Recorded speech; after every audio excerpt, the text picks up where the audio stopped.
Almost welcome everybody here to Darlington. Some of us have been viewing the station improvements and developments that are taking place this morning, seeing some of the changes that are being made to improve the through movements through Darlington Station. Really exciting, and it will be great to see it open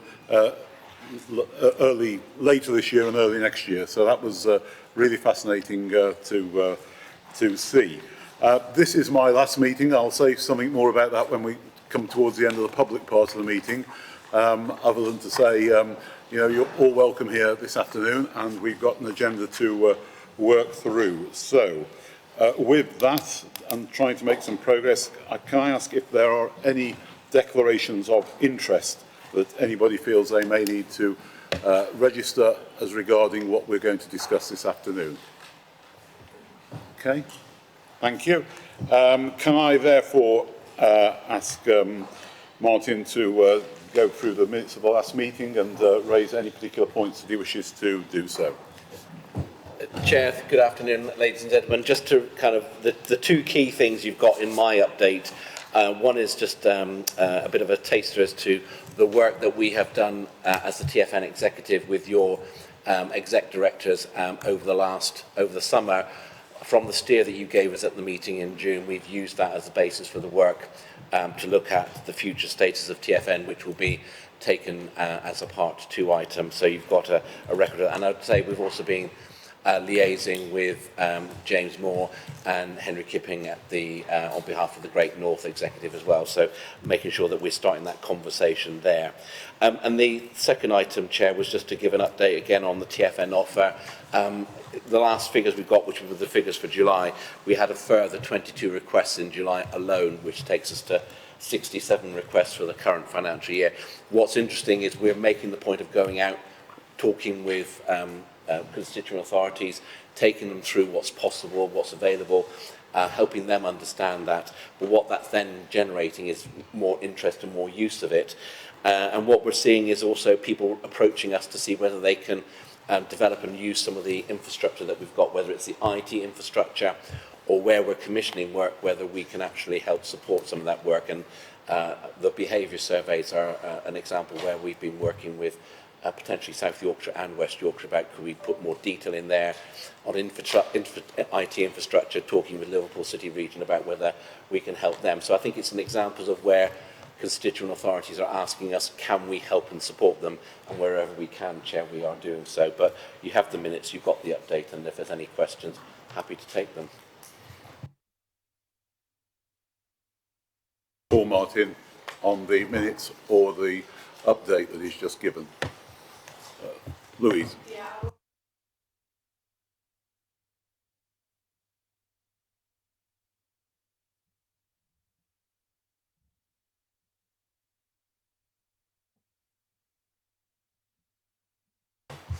Any other points? Anybody else want to come in? Okay, well, thank you. And I forgot in my rush to sort of make progress to ask for apologies. Gary. Thank you, Chair. So we've had apologies from Mayor Burnham, Councillor O'Brien, Councillor Mundry, Councillor Flaherty, Mayor Ward and Councillor Barton, Councillor Mason, Councillor Akbar, Mayor Coppard, Councillor Hinton and John McCabe. But it is fair to say that some of them will be joining us hopefully later on via internet connection as well on the matter later on in the agenda. Okay, fine. So here we are in Tees Valley, and we'd like to, we're having a presentation on Tees Valley and the work they're doing, but Councillor Harker, would you like to say some things first? Yes, thank you. If I could, just a brief introduction. Welcome to the Tees Valley, and in particular to Darlington. As I'm sure colleagues will know, the Tees Valley consists of 5 small local authorities, which, whilst having the usual local rivalries, have always worked in partnership for many years. And indeed, this collaboration led to 5 Labour councils becoming an early adopter of combined authorities, which was first proposed in 2014 and came into being in 2017.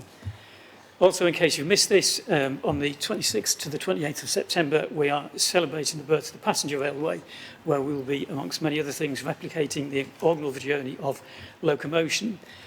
The irony that shortly Julie will be talking about our regional growth is not lost on me, as the Stockton and Darlington Railway was a trigger for growth back in the 1820s. And finally, just to finish with a little humour, as well as it being the inaugural passenger journey, it clocked up a few other firsts. It was the first instance of overcrowding, carrying 550 passengers instead of the intended 300. There was the first injury in that a passenger fell from a wagon on that first journey, a first accident in a wheel fell off one of the wagons, and the first locomotive failure that had to stop and be repaired on its first journey. And just to rub salt in the wound, on its first journey, the first leg, it was delayed by 55 minutes.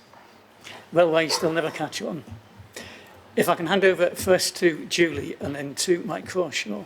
Thank you, Lord. Thanks, Steve. Yeah. Hello, everyone. My name's Julie Hurley. I'm the Interim Director of Infrastructure at Tees Valley Combined Authority. So I'd just like to start with a little bit of background about the region. It's home to 700,000 people. Our key sectors include aerospace, digital and offshore. And the Teesside International Airport, it was brought back into public ownership back in 2019. We've got really good north-south connections here in the region, and we've got 4 railway stations that connect directly to London. The region benefits from deep water ports along 10 miles of operational river, and we have rail-linked sites. Our focus, which you, I'm sure, will not be a surprise, is around unlocking growth. We have 3 development corporations within the region, Teesworks, and Middlesbrough and Hartlepool town centres.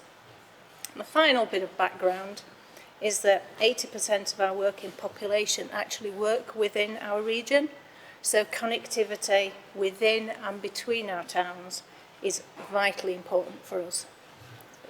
I've just got a short video. It's only about a minute long, but hopefully this gives you a sense of the region. It's going to come on, hopefully. Oh, there we go.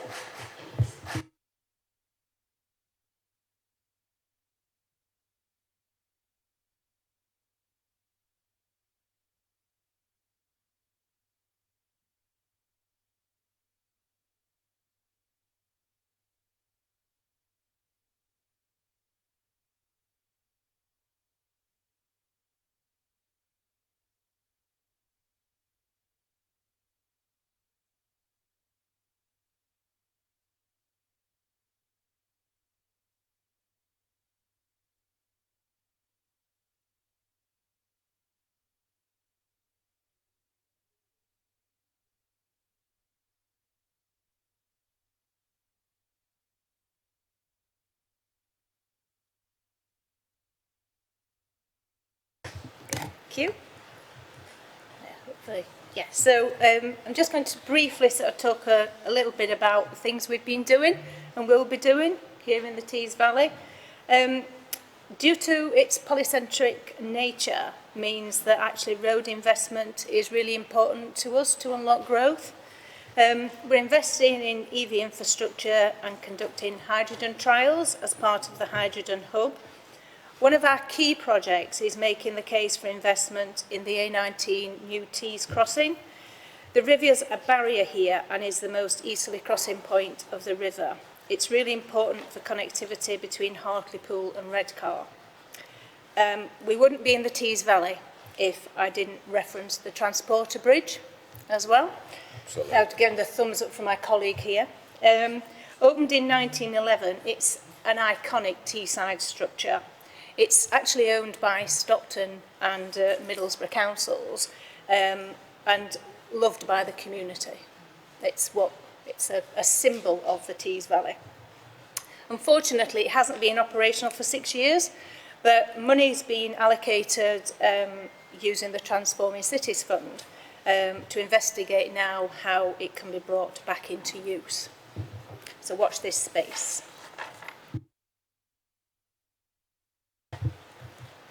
So just turning now to rail. One of our major projects here has been delivering the Darlington station improvements, and hopefully those of you who went on the site visit this morning were impressed by the improvements that have been put in place. I think everybody who went was sort of quite taken back by the concourse area and what it's looking like and what a great place it's going to be when it's finished. The Combined Authority, we've led the OBC and FBC in collaboration with Network Rail. Work's been funded by RNEP, and the Combined Authority has also made a significant contribution. We've also been investing in Middlesbrough Station, and a London service was introduced there back in 2022, but now the focus is on addressing the capacity constraints to enable further services which require investment. And we're looking at an additional platform at the station. At Hartlepool Station, by bringing back into use the second redundant platform, it's removed a pinch point and enabled 2 hourly Durham Coast semi-fast services, which will become hourly from December of this year. There is a programme of accessibility, modal integration, station improvements focused on the customer. Accessibility improvements at local stations, which you've seen in the video, with Billingham completed and Eaglescliff to be completed later this year. And looking to the future, we're planning work to understand the capacity constraints and resource implications of a direct service between Hartlepool and Darlington. And currently there's no direct service between those towns, so across the region.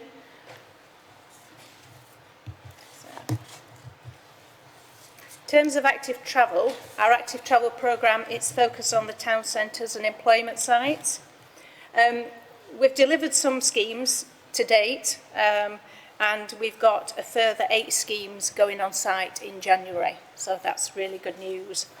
And also, just at the moment, we're working through what our active travel schemes are going to look like and the priorities for those in the TCR funding.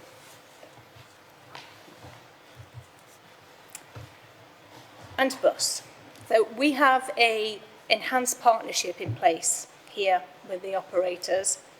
The BSIP fundings enabled us to bring together a holistic package of bus priority and physical infrastructure works. But actually, I don't know whether it is well known that there were no subsidised services by the Combined Authority prior to BSIP. So the BSIP funding has been really welcomed in this region, which really helped us improve that accessibility by bus. We have an under-21s fare offer and in the final stages of a rollout of the Care Leavers Pass. Our residents have told us that actually investment in the real-time passenger information screens and bus shelters is really important to them.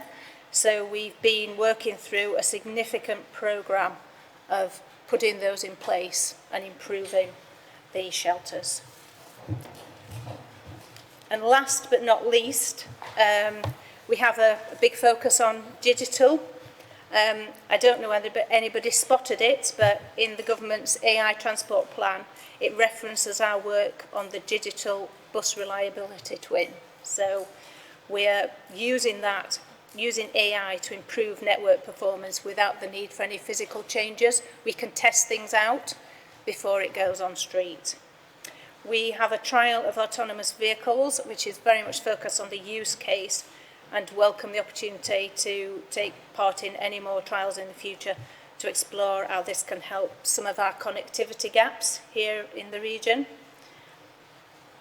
We have what's called a digital trade test bed as well, and this has a link to digital trade, making movement of goods more efficient, move it more efficiently through the port system. And we have the UK's first automated passenger shuttle and baggage handling, which we showcased at Cenex last week. So, thank you very much.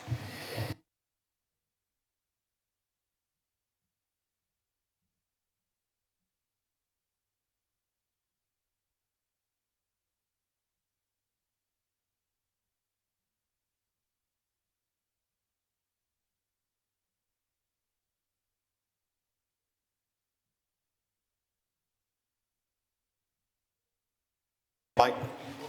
Oh, certainly. Good afternoon, everyone. My name's Mike Crawshaw. I work for Darlington Borough Council, and I'm lucky enough to manage some of our big cultural venues in the town, including Hopetown Darlington, which I'm going to tell you a little bit about here, as well as the beautiful Darlington Hippodrome, which some of you might have seen on the way in. We're very proud of those. Anyway, the reason for Hopetown Darlington and that project is to celebrate what Steve alluded to earlier, which is the birthplace of steam-powered passenger rail. So on the 27th of September 1825, well, I think we can proudly say that we changed the world from here with that first steam-powered passenger journey. We will celebrate that and welcome the world to Darlington a week on Saturday, which is why we're rushing around everywhere. So we've been planning this 200th anniversary celebration for probably 10 years in total. And what has been the foundation for that is a new £37 million visitor attraction that we delivered alongside Tees Valley Combined Authority and a whole range of private sector partners. The Hopetown Darlington site tells the story of how we changed the world from here, but in a really interactive way. So it's a 7-acre site that is full of tech. It is parallel with North Road railway station that TVC are continuing to invest in with a big accessibility programme there. So when you get off the train, you walk 50 metres into well, what is the newest visitor attraction in the north of England, and I'm biased, but I would say the best as well. So it is chock full of things to do for your family. There is the newest 4D interactive ride. It's a £1 million interactive ride that tells you the story of 200 years of rail travel in 7 minutes, and it's wonderful. It is also the basis for all other, lots and lots of other programmes that encourages, I suppose, that inspires minds. That's what we're trying to do here. Engage a family audience, encourage sustainable travel, and tell the story of how we change the world from here, but hopefully how we're going to keep changing it. So I won't bore you to death for too long, but just one more minute. We have got a big programme, as I said, that is going to be showcased to the world in 2 weeks, well, just under 2 weeks' time. So you'll see the original Skerne Bridge, which is the oldest operating railway bridge in the world that's been in continuous use. So on the left-hand side, as I look at the screen there, that is still in use every day for passenger rail. And a week on Saturday, we're going to recreate that journey that you'll see in the Dobbin painting. We've been planning this for, as I say, 10 years in earnest. So we've got a working replica of Locomotion Number 1. You'll see some of it on Michael Portillo's programme tomorrow night on 8 o'clock on BBC 2, and then on Guy Martin's, because he's been driving it for us. So you'll see Guy Martin. So you'll see that a week on Saturday. And at the Skerne Bridge here, because we've made that our landing area for the new Hopetown site, that's our car park. It was a complete piece of derelict land for 20 years previously. So we have a viewing point there, that's where you land. And 6,000 people are going to watch this Passover a week on Saturday. Okay? We've got, the tickets were gone in about a day and a half, and we've got people coming from all over the UK, and people who've been through the postcodes, there's people from Canada, other parts of North America, Southeast Asia, who are coming to celebrate this. It's going to be wonderful, right? I still get goosebumps talking about it, and I've been doing it for I don't know how long. So we've got a working replica of Locomotion Number 1. We've got a working replica of Experiment, the first carriage. It was built in the town. We've worked off the original plans, and 3 coal wagons or chaldron wagons, and that will pass over for an hour and a half period before Loco Number 1 at midnight. We'll leave North Road Station and it'll go into Bangkok, where you've all been this morning, and it'll line up against an Azuma train. That's all LNER's work. They've done a brilliant job with that. So we'll have a big PR moment to help showcase our story and showcase rail travel at midnight. It's about 12:30 by the time it'll be there, against the Azuma, for what should be a worldwide PR moment. So you can see what we're trying to do. We're trying to showcase Darlington as the birthplace of steam-powered passenger rail. We're trying to really encourage sustainable travel, and we want to tell Darlington's story and foster that and inspire minds for future generations. So if you can, tell your families about Hope Town Darlington. Keep your eyes on the national and international media a week on Saturday.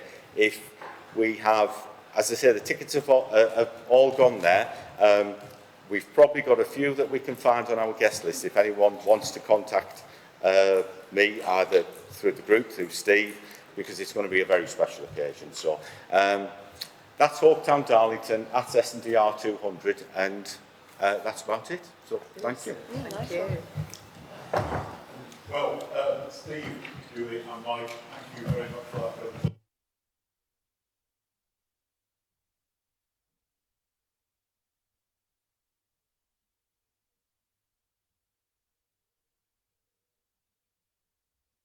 But we wish you well, and thank you very much indeed for the presentation. And yeah, you're quite right. What started 200 years ago has certainly had repercussions around the world. So that is fascinating. Any points anybody wants to ask any of the presentation? Just to say congratulations. Tracy. That was fantastic.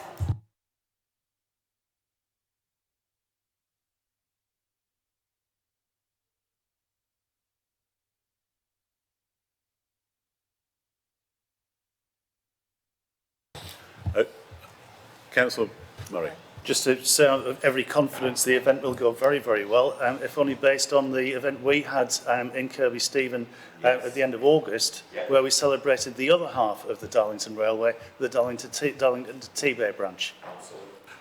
Well, it's certainly true. Any of these celebrations, there was a great railway event in Derby just a few weeks ago, and that was an absolute sellout as well. And we had Locomotive One there, but of course it was on special tracks, so that it didn't actually. And I know I promised I'd finish.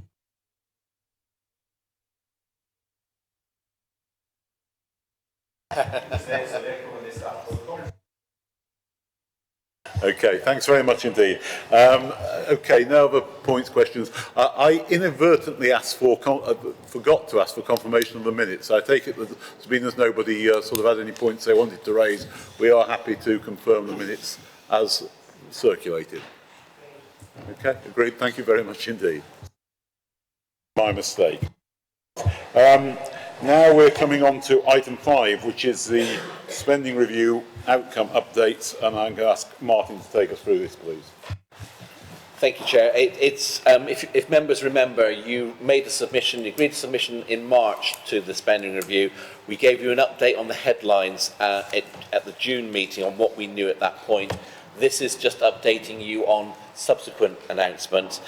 Just taking it in order, there's a bit of an update in terms of where we are on rail, and just reporting to this board that the Rail North Committee has written to the Secretary of State expressing its concerns about a pausing in a number of investments, 2 of which are on the East Coast Main Line north of York, including Northallerton to Newcastle, as well as works north of York.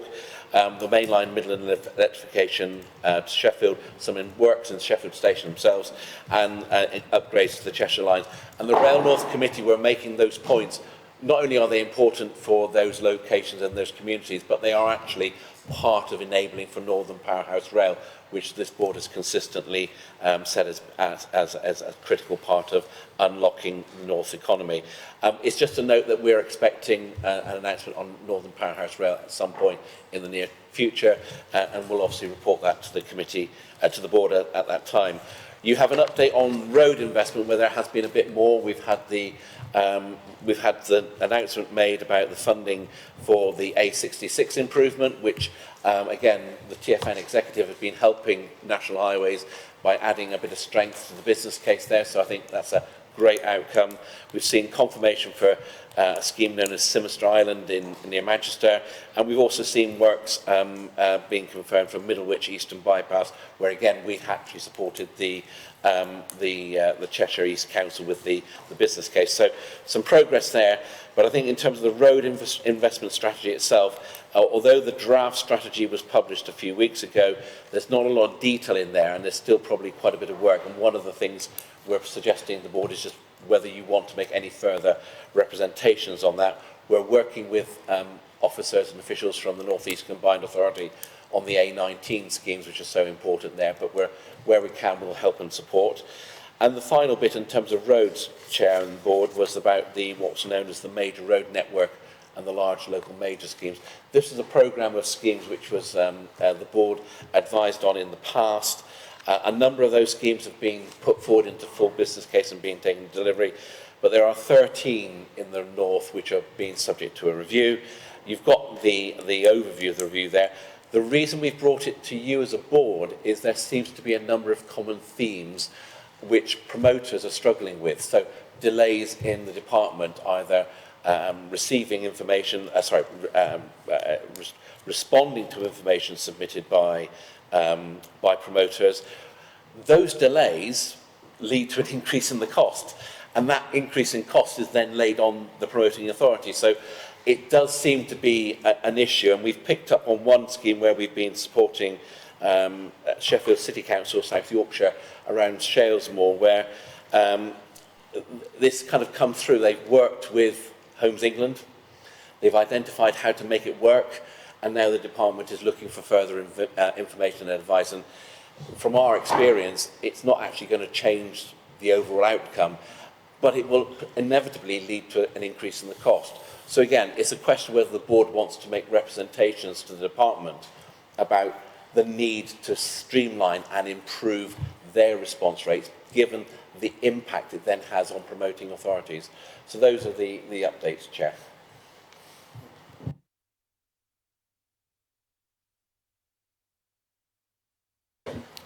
Yeah, thanks for that. Obviously, for us in our patch, getting the A66 was obviously incredible. I drove that road for my summer holidays. That's to clarify, I didn't spend my summer holidays on the A66. I was headed towards somewhere else. Might have done, but obviously how incredibly dangerous that road is, the impact. I think 1 in 4 vehicles on that road is also freight as well. So it is incredibly dangerous, that road, and I'm amazed work hasn't been done more on that in time. And obviously the announcement of Haxby Station just outside York as well, which was incredibly important for us, particularly for our push to get half-hourly trains between York and Scarborough. It does really add another feather in the bow, is that the right terminology, for that as well. That said, the funding gap between city region CAs and non-city region CAs is still there, and it is still a challenge. And we talk about a couple of the transport proposals that weren't put forward. I've sort of said time and time again, we cannot afford to be a black hole in North Yorkshire for the rest of the North. If we're truly going to get transport that works for the entirety of the North, we have to have a completely joined up pan-region approach to transport.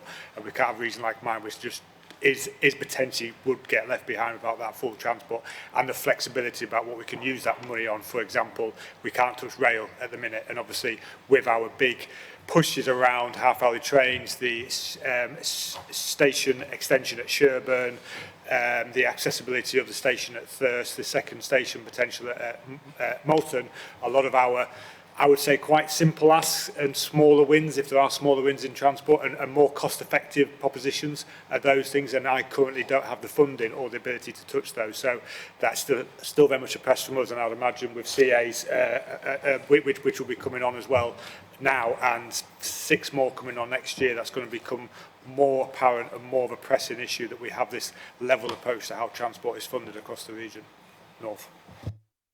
Okay, Councillor Gorman.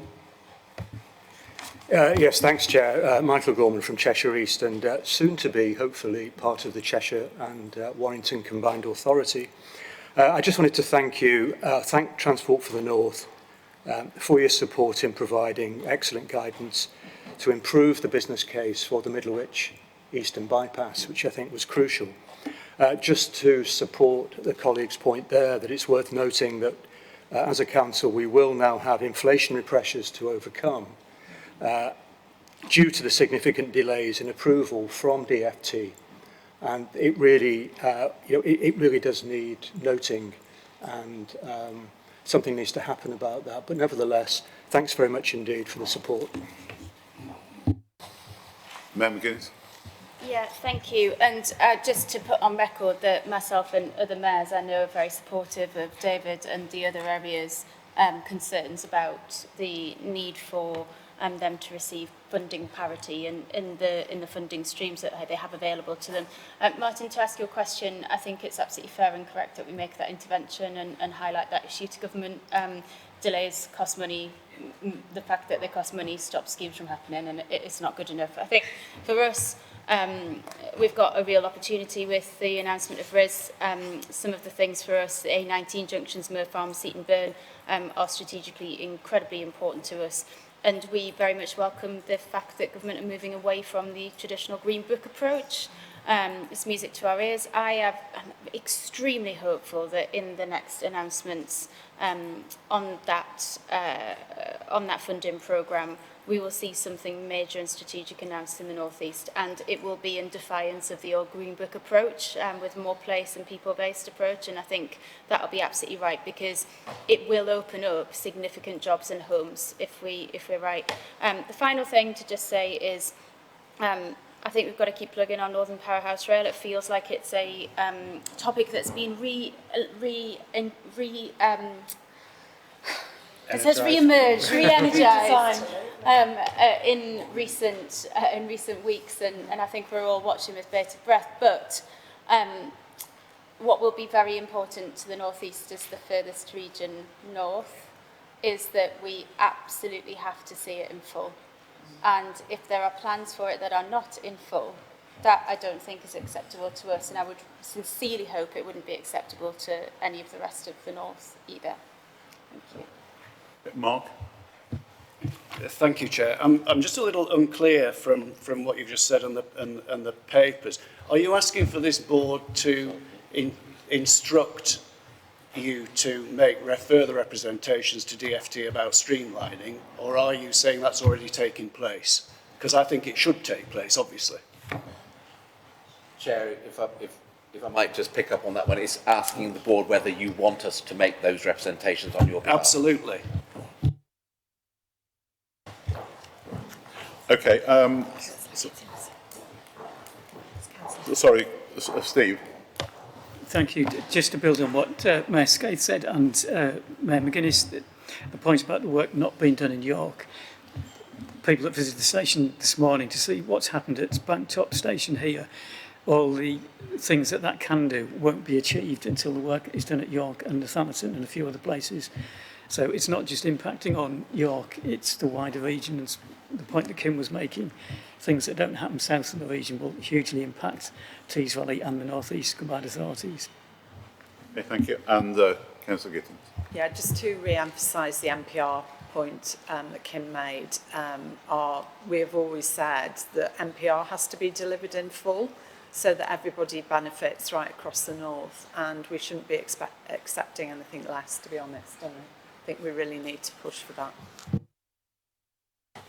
Okay, Martin, do you want to sum up that and say what course of action is being taken following on the course the Chair of Rail North has already written into the government? So, Chair, in terms of the programmes that were paused in the rail investment programme, Mayor Burnham has already written on behalf of the Rail North Committee on those particular issues. We will follow up following from your discussion today with a representation to the ministers about streamlining the approach and using examples that we've got in the north where it's demonstrating delays are causing costs to be increased, and of course you're not seeing the benefits being realised. And Chair, it's just asking whether there are the board wants to make any further representations on the RIS. I'm not hearing anything that they wanted to make a representation, which is fine. It's just checking that that's the case. Okay, are we content with that course of action? Thank you very much indeed. Coming on now to the next item, which is the freight update. One of the things that I've often said about Transport for the North is the necessity for us to be very involved with businesses as well across the region. And we shouldn't become just sort of solely focused on the local authority or the mayoral areas, but we've also got to look at how business works across the whole region. And with that in mind, I've organised a few roundtables during my time with the airports at one stage, with the ports, and we had a very good roundtable with the freight roundtable, which was held in June. which I thought was very useful. It was very useful in the way in which the companies were very keen to come and participate as well.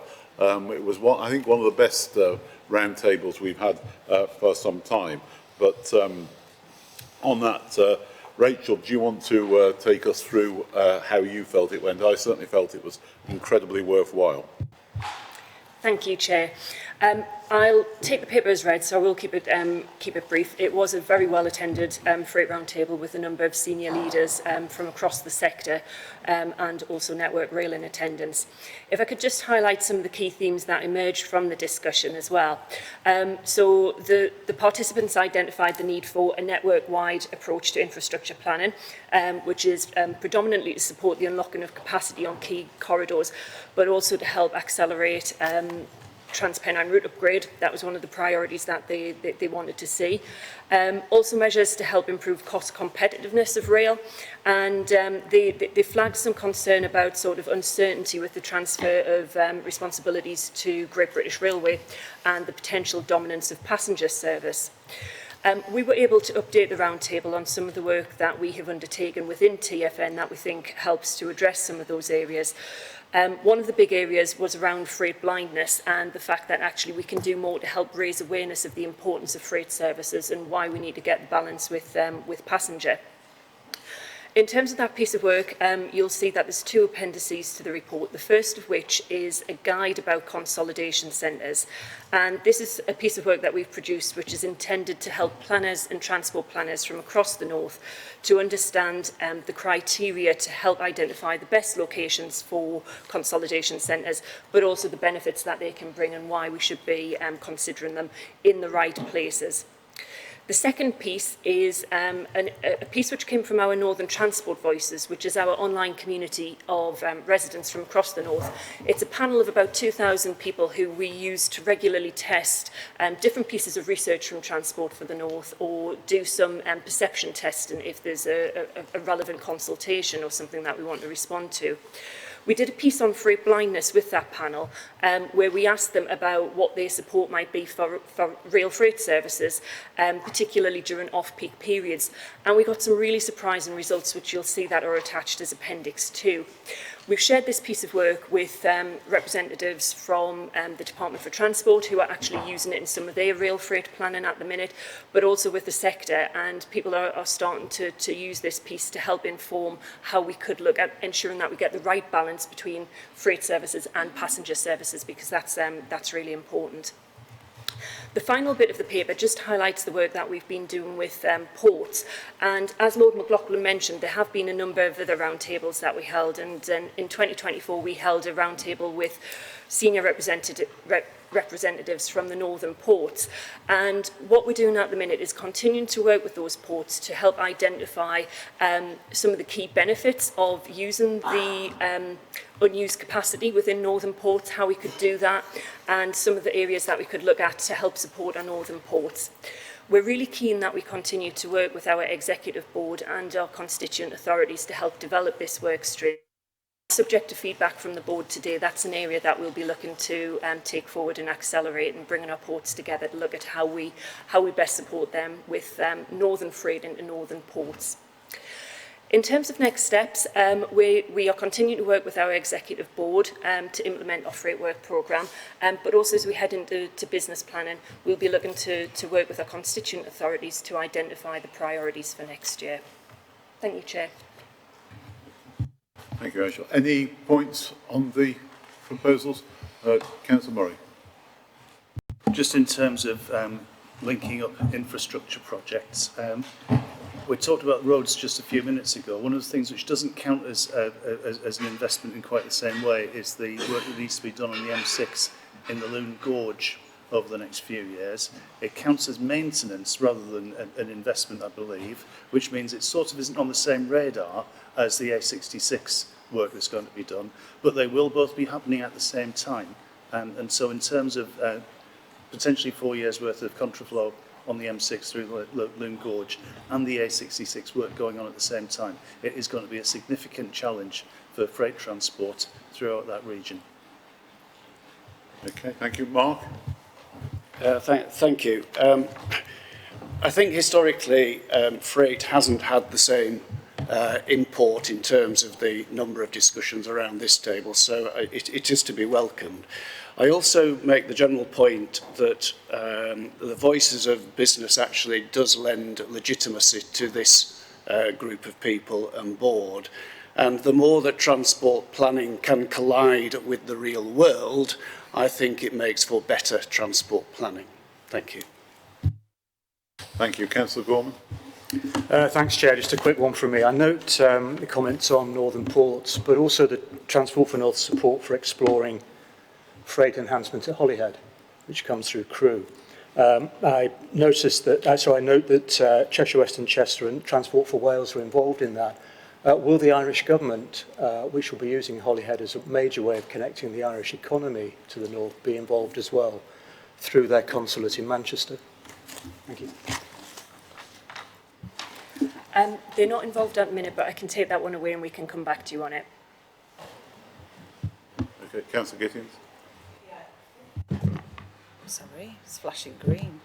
Yeah, I mean, the whole freight issue is really interesting, and I know, Councillor Gorman, you've raised the Irish question quite a lot, and absolutely on that. But I think working with business and identifying their needs in terms of freight, I think ultimately should be able to bear fruit. And I know certainly in North Wales, we are talking to some of the businesses that have been impacted by the increase of trains on the Wrexham to Bidston to Liverpool line.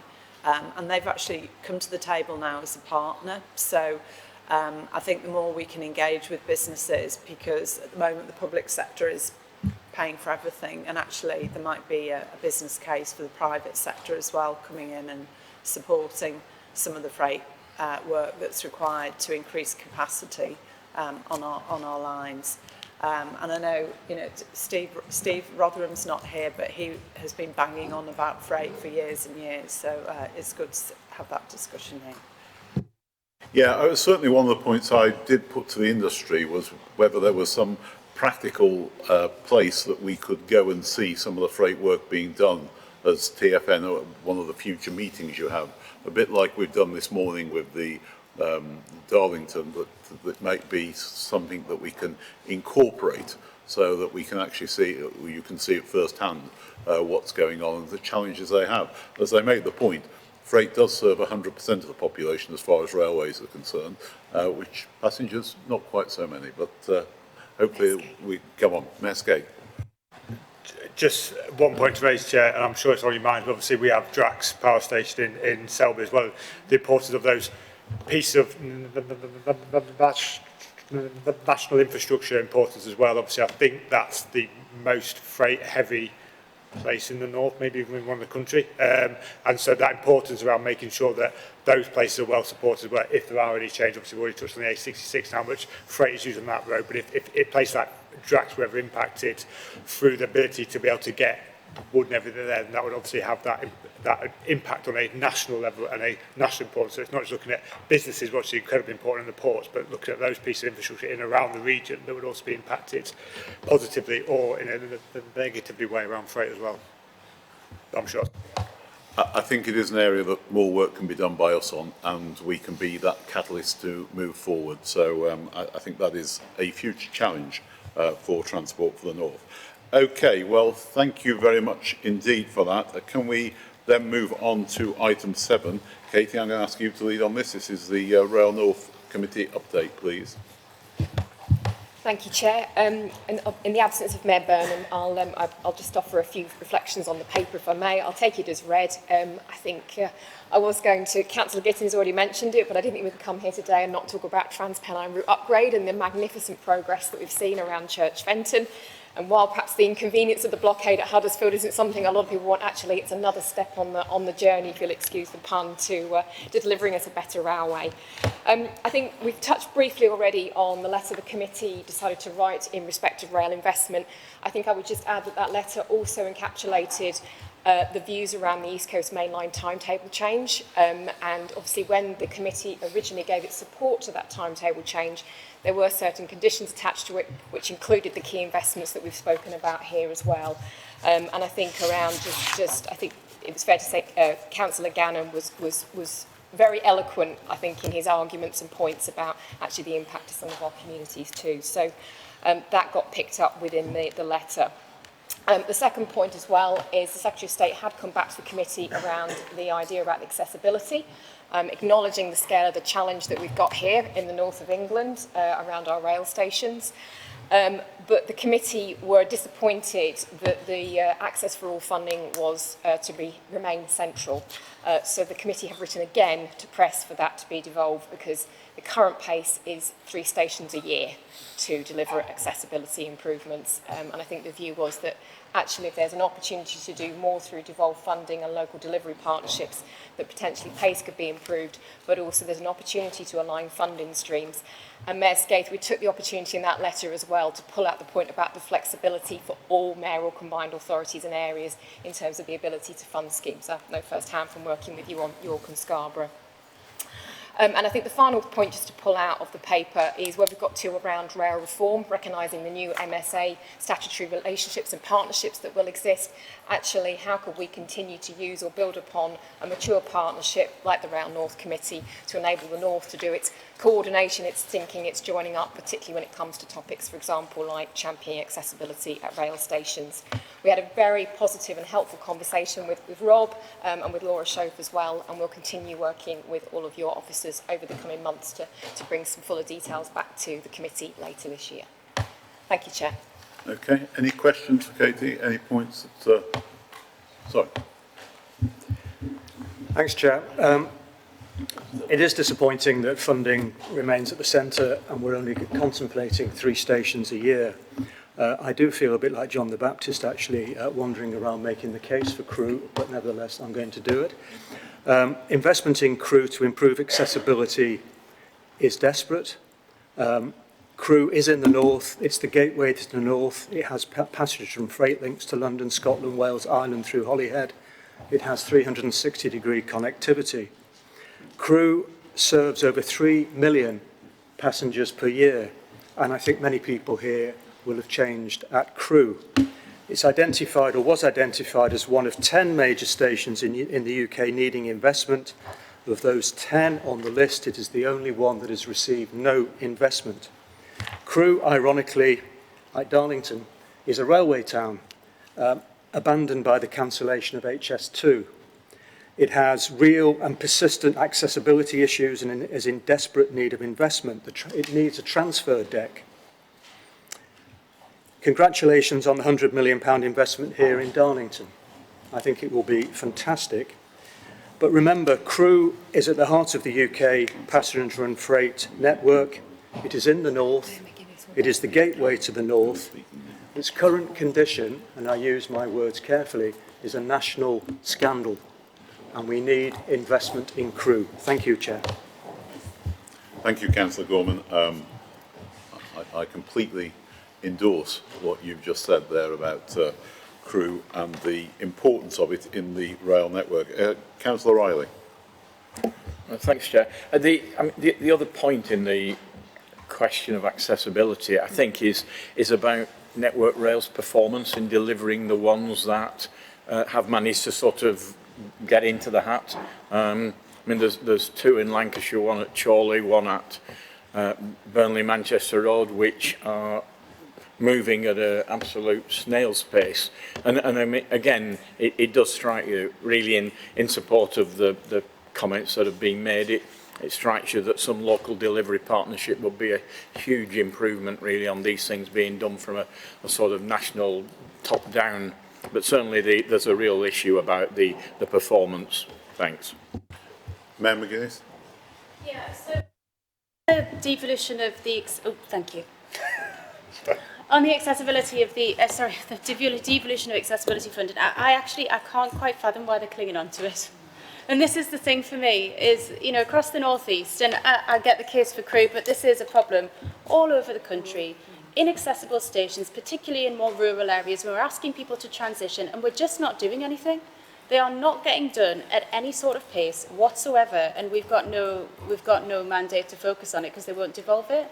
And so, you know, in the North East, we've been really clear we want them accessible, but also we want to start to look at the safety of women and girls. We had a brilliant presentation from Liverpool City region at the last Transport for the North Committee, and we are, I hope, really leading the way alongside Tracy in highlighting the issues that women and girls face in travelling round late at night. I think that's absolutely echoed for anybody with a disability, and the barriers that people have now in place in front of them are just simply stopping progress. And so I think from my point of view, I want us to go back round again, because I cannot understand why they are clinging on to the funding if they are not doing anything.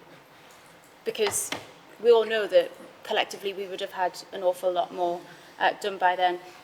By now. I think also it's important to mention the East Coast Main Line. You know, you would expect me to mention that. We've got the timetable change coming in later this year. It's good in some parts, for some parts of my region, but in other parts it's absolutely diabolical, where they're just going to lose stopping services. And because of the lack of funding allocated to this, it means that nothing's going to happen to fix that for the next 5 years. And so we've basically just fallen into a trap where it's now full, with no prospect in the short or medium term of fixing it.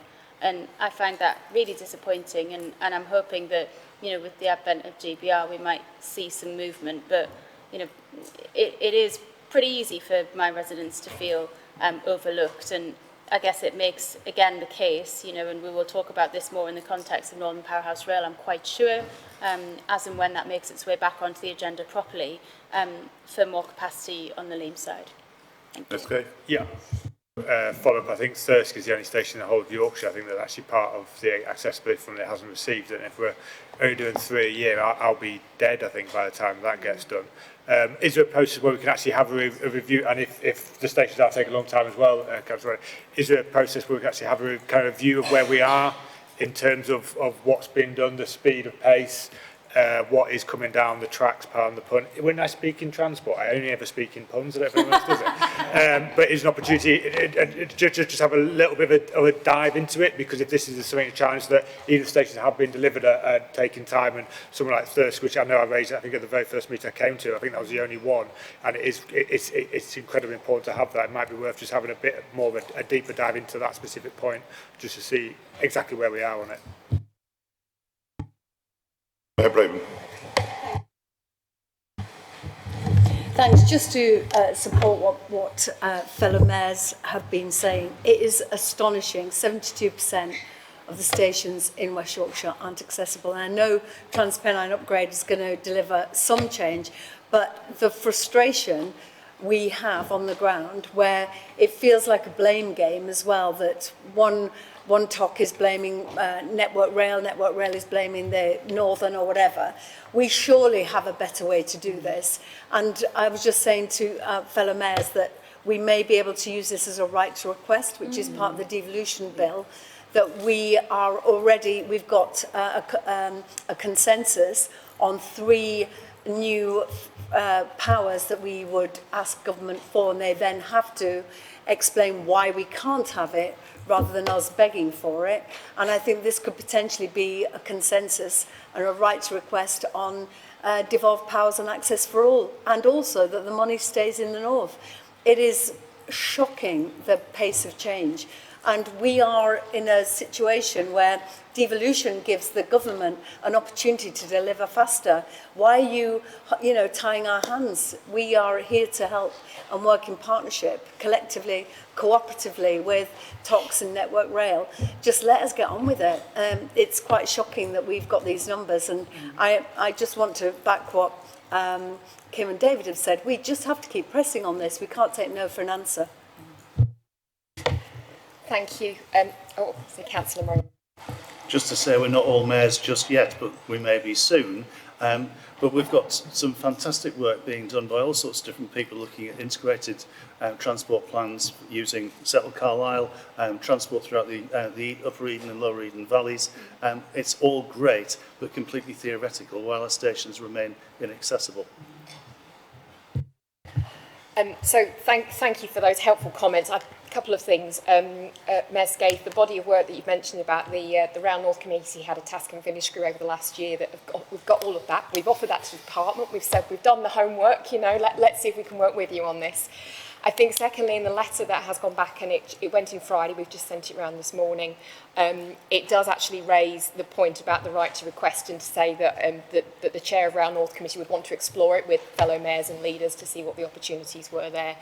But again, saying this isn't, you know, I think it was Mayor Coppard in the meeting said actually, you know, this isn't devolution by default, and we therefore need to press again. So that letter has gone in again. But I think hearing your support here today as well, we'll continue working with your officers to see if there's a more formal proposal that you might like to put forward under the right to request as a group of mayors. So thank you. Okay. Thank you. We'll move on then now to item number 8, which is the corporate risk register. Martin? Chair, the report is there for members to ask any questions. You've got an exact summary which kind of gives you a flavour of where we are. The risk register went to the Audit and Governance Committee on its way here, but it's really if there's any questions from members of the board on the content. Okay, no questions. Everybody approve that? Right. Well, sorry, Louise. Yeah, just before we go into the private part of the meeting, I'd just like to offer my thanks for you as you step down as Chair of Transport for the North. I was trying to reflect on how many years ago it was when you came on board and if I remember rightly, it was a time when everything was a bit sort of tumultuous in Transport for the North. We'd just had MPR cancelled. And it was in really difficult times. But I'd like to thank you both personally and as Vice Chair of Transport for the North for your leadership during this time. I think one of the good things about us as an organisation is that we put politics behind us when we walk in the door, and we try and speak together as one voice for the North. So massive thank you, Patrick, and thank you for taking me for a drink in the Lord's Bar as well, which was very nice. But thank you. Hang on a minute, what's going on? Your favouritism. No, I happened to be there. He said, oh, come for a drink. But in terms of that support that you've given to the regions, you've been very proactive going out, you've been very inclusive, the way that you've tried to include everybody. And I know transport is your passion, and certainly one day, hopefully, we'll get MPR delivered and HS2 as well in its entirety. But thank you, Patrick. Well, Louise, can I first and foremost say to you a very big thank you to you as well for being the Vice Chairman, because there's lots of things that have changed in Transport for the North, but you've been constant as a Senior Vice Chairman right throughout the whole of the 4 years since I've been taking this job. And indeed, you were the Chairman of the committee that selected me to get offered the job in the first instance. It has been a pleasure to be Chairman of Transport for the North. It has gone through many changes, not least some of the changes that we've seen within the way in which we've operated as a body, and some of the changes which I thought it was important for us to try to reach out and still to involve business, because I think one of the problems with the change as far as what the business, the way the business is worse represented on the board, has been a problem, and it is quite important that that business link is maintained, because that is so important to the way in which we deliver and getting cooperation of businesses as far as investment is also concerned. So it's been sometimes challenging. You mentioned MPR and the cancellation of that. I think the ridiculous cancellation of the second phase of HS2 up into Manchester was, again, something else which just undermines the whole of the project and the viability of that project, now ending in Hansacre. I happen to know where Hansacre is. I grew up not 5 miles away from it, but it is not the most well-known place, and actually not finishing it up to at least Crewe and then to Manchester, I think, is a tragedy which I hope will be sorted, but it isn't cheap, as we've seen. And one of the things I wish the government well in is when they say they're going to change some of the planning restrictions around HS2, around major infrastructure problems is something I warmly welcome. I always was told when I was Secretary of State, the bill that we took through was the planning bill. Since then, they had to get 8,000 further planning applications through, and that has been part of the problem, which has just pushed the prices beyond belief. So thank you all. It's been a great pleasure. I wish you well. I'm still around for a little while longer, but not for much longer. But this is my last meeting. I'd particularly like to thank the people who have helped assist me in Katie and Martin and Marie and Alison in the backup they've given to me, and all the staff at Transport for the North, too numerous to mention. You've got a great team. Please, please make the best use of it. So thank you all very much indeed. And with that, I'm now going to move the exclusion of the press and public so that we can, on item 11,